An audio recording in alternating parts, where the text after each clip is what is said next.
ગઈકાલે જે ગોરા ગામે સરકારી કામમાં ઘટના થઈ એમાં 3 જેટલા લોકોના દેવલોક પામ્યા છે.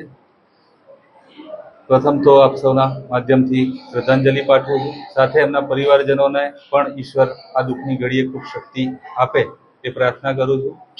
ગઈકાલ સાંજથી જ અમે બધા જ લોકો સંગઠનના પાર્ટીના આગેવાનો વિવિધ પાર્ટીના બાકીના આગેવાનો પણ બધા ભેગા મળીને પરિવારને સાંત્વના આપવા હોસ્પિટલ પર ઉપસ્થિત હતા અને જે બને શક્ય એજન્સીના માધ્યમથી અને સરકારના માધ્યમથી એ પરિવારને જે મદદ થાય એની માટેના પ્રયાસ કર્યા છે અને આજે એ પોસ્ટમોર્ટમને બાકીની વિધિ અત્યારે ચાલુ થઈ છે.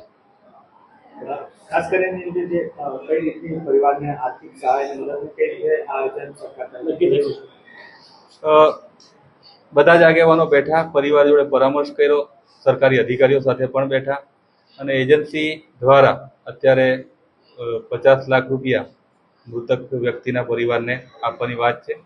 એમાં 20 લાખ રૂપિયા આજે જ મળી જશે.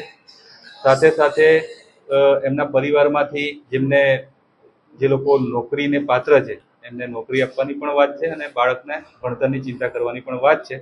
અને સિવાય સરકારના ધારાધોરણ પ્રમાણે સરકારી માધ્યમથી પણ એમને જે મળતું હશે તે મળશે અને ખેડૂત હશે તો ખેડૂત વીમાનો પણ લાભ એમને મળશે.